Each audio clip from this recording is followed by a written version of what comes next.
اور ہم آگے بڑھ نہیں پاتے ہیں اور کراچی جو ہے اس کو اپنا حق نہیں ملتا ہے. جیسے ہی یہاں سے ختم ہوئی کل پریس کانفرنس, میرے پاس پیغامات آنا شروع ہو گئے. وہ کہہ رہے ہیں جی کہ 800 ارب روپے جو ہیں وہ تو صوبہ لگا رہا ہے, تو وفاق کیا کر رہا ہے. پھر وہ ایک ٹیبل بھی آ گیا, اس کے اندر 36 ارب روپے صرف وفاق کے لکھے ہوئے تھے.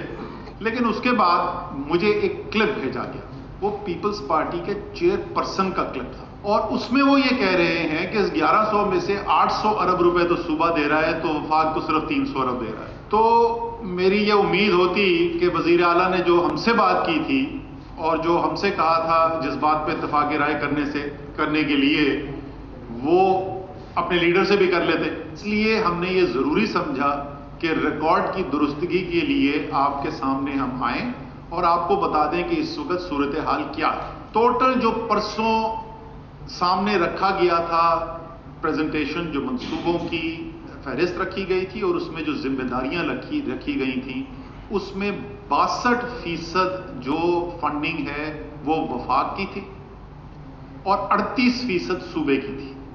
یعنی تقریباً 2/3 فنڈنگ جو ہے وہ وفاق کی تھی. تو اسد عمر صاحب نے جو کہا وہ بھی آپ نے دیکھا. اس کے علاوہ چونکہ پیپلز پارٹی کے چیئرمین بلاول بھٹو خاصے ایکٹیو ہیں ان دنوں, اور پریس کانفرنس سے پہلے بھی اور بعد میں بھی انہوں نے اپنی رائے کا اظہار کیا. لیکن اس کے علاوہ انہوں نے کل کراچی کے مختلف علاقوں کا دورہ بھی کیا ہے جو کہ بارش کی نظر ہوئے تھے, اور اس کے ساتھ ساتھ انہوں نے وہاں پر عوام سے خطاب بھی کیا اور کہا کہ ہم انشاءاللہ تعالی بھرپور مدد بھی کریں گے وفاق کی, اور وفاق ہماری مدد کرے گا. لیکن اس کے ساتھ انہوں نے پوائنٹ بڑا اچھا ریز کیا. انہوں نے کہا کہ جب تک ہم انکروچمنٹس کے ڈسپلیسمنٹ ہونے والے لوگوں کو گھر فراہم نہیں کریں گے, کوئی انکروچمنٹ جو ہے کہیں پر گھر نہیں گرایا جائے. انہوں نے کہا کہ آپ کو سنواتے ہیں. اس بارش کی وجہ سے متاثر بھی ہوئے ہیں, آپ کو نقصان بھی پہنچا ہے, مگر میں آج آپ کے درمیان میں آپ کا وزیر اعلیٰ لے کر آیا ہوں, آپ کا وزیر بلدیات لے کر آیا ہوں, آپ کے باقی وزیر لے کر آئے ہیں. ان کے لیے ان کا پارٹی کے طرف سے ہدایت ہے کہ یہاں کے عوام کا خدمت کرنا پڑے گا. جو متاثرین ہیں, جن کا گھر کو نقصان پہنچا ہے, جن کا مال کو نقصان پہنچا, بھی حل کرنا پڑے گا. نالوں کو تو صاف کریں گے, اور مگر نالوں کو تو صاف کریں گے مگر انصاف کے ساتھ صاف کریں گے. آپ کسی کا گھر نہیں گرائیں گے, آپ کسی کا گھر نہیں گرائیں گے. بلاول بھٹو نے کیا کہا آپ نے ملاحظہ کیا. اب دیکھتے ہیں کہ یہ معاملہ کس کروٹ جاتا ہے اور کب سے اس کی ایکچولی ایگزیکیوشن شروع ہو جاتی ہے. اینی ویز جی, we're moving on, ایک چھوٹی سی بریک لیتے ہیں, پھر حاضر ہوں گے.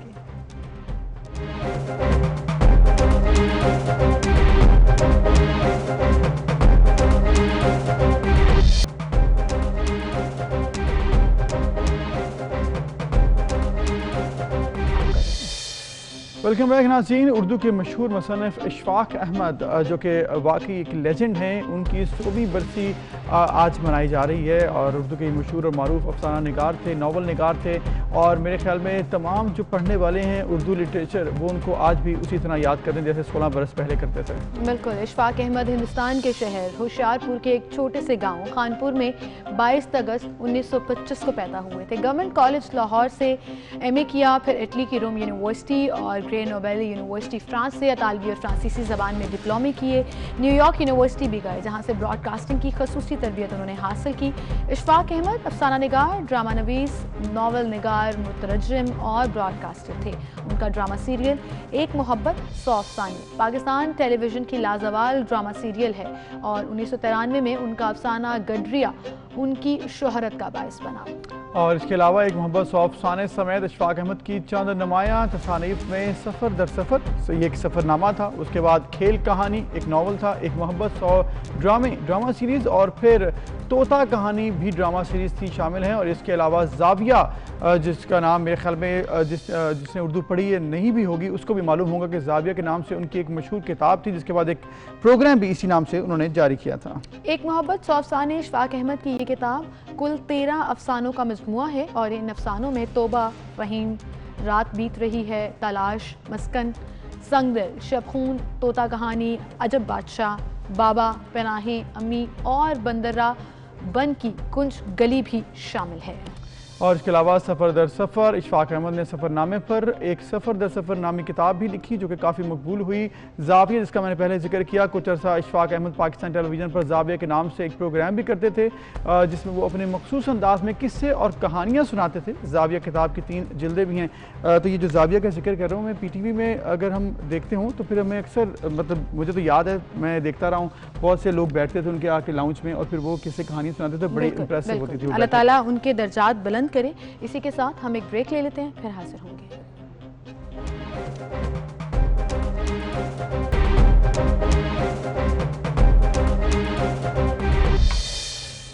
Welcome back. ایک بار پھر سے آپ کو خوش آمدید کہیں گے. اور ناظرین آپ دیکھ لیتے ہیں کہ اس گھنٹے میں ہمارے پروگرام کا رن ڈاؤن کیا رہے گا. سب سے پہلے ٹاپ سٹوریز پر نظر ڈال لیتے ہیں.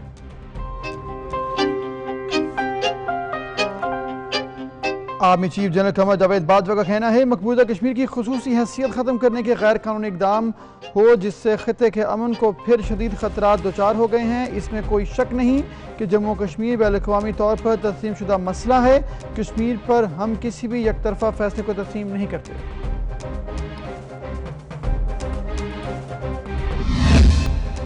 کراچی میں شہید پائلٹ راشد منہاس کی قبر پر خصوصی تقریب. A O C Southern Air Command Air Vice Marshal Abbas Ghumman نے شہید کی قبر پر پھول چڑھائے. پاک فضائیہ کے دستوں نے سلامی دی. اور لیو ٹوئنز کا یوم دفاع پر یوم شہداء کو خراج تحسین پیش.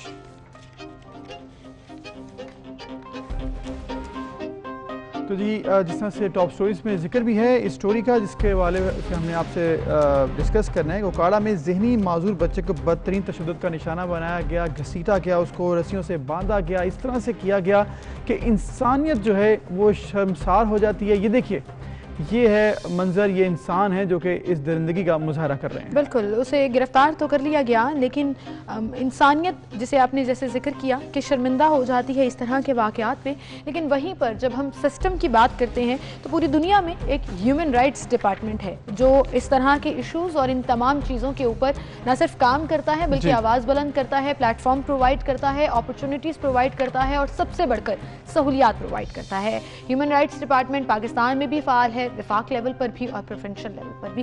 اب چونکہ یہ پنجاب کا معاملہ ہے اور پھر اس کے اوپر کیا کارروائی ہوگی اینڈ اوور آل بھی پنجاب میں ہیومن رائٹس ڈپارٹمنٹ کیا کام کر رہا ہے اس پر ہم بات کریں گے. ہمارے ساتھ ترجمان انسانی حقوق پنجاب عمر صدیقی صاحب موجود ہیں, انہیں ہم خوش آمدید کہیں گے. السلام علیکم. وعلیکم السلام. بہت شکریہ عمر صاحب تشریف آوری کے لیے. سب سے پہلے تو ہم اس انسانیت سے اس واقعے کا ہی ذکر کریں گے کہ کس طرح ایک معذور ذہنی معذور بچے کو موٹر سائیکل کے ساتھ باندھ کر گھسیٹا جا رہا ہے, کبھی اسے نہر میں پھینک دیا جاتا تھا.